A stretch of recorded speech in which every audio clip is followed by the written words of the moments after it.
কাফরুল ও মোহাম্মদপুর থানার দুটি হত্যা মামলায় সালমান এফ রহমান, আনিসুল হক, চৌধুরী আব্দুল্লাহ আল মামুন, কামাল আহমেদ মজুমদার, অ্যাডভোকেট কামরুল ইসলাম, AKM শহীদুল হককে গ্রেফতার দেখানো হয়েছে। সোমবার সকালে চিফ মেট্রোপলিটন ম্যাজিস্ট্রেট পার্থ ভদ্রের আদালত আসামিদের কারাগারে পাঠানোর নির্দেশ দেয়। এর আগে কড়া নিরাপত্তার মধ্য দিয়ে আসামিদের আদালতে হাজির করা হয়। আইনজীবীরা জানান, আওয়ামী লীগের সদস্য পদ না রাখার সিদ্ধান্ত জানিয়ে অঝোরে কান্নায় ভেঙে পড়েন আওয়ামী লীগ নেতা কামাল আহমেদ মজুমদার। পাশাপাশি ৭৬ বছর বয়সে তার উপর নির্যাতনের কথা জানিয়ে ডিজিটাল কোরআন শরীফ ও বিভিন্ন সুযোগ সুবিধা চেয়েছেন তিনি।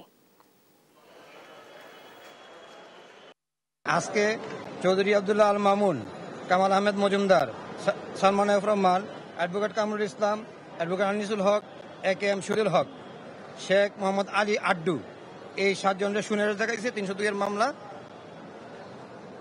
আর মোহাম্মদপুর থানা 14/8/24 এটার একটা হত্যা মামলা, অ্যাডভোকেট আনিসুল হককে শুনানি দেখাইছে। তারা রাজপথে আপনার গুলি ছড়ে এবং আন্দোলনে সামনের সারিতে থাকে। যখন আবার তাদের এই আদালত প্রাঙ্গণে আনা হয়, তাদের বলে তাদের হাই প্রেশার, ডায়াবেটিক্স, তাদের অন্যান্য রোগে তাদের আক্রান্ত। তারা যখন রাজপথে থাকে তখন তাদের মনে হয় 16 বছরের টকবকে যুবক। আবার তাকে যখন এবার এই আদালতে তোলা হয় তখন তার নানাবিধ রোগে তাদের এই আপনার আদালতকে বোঝানো হয়।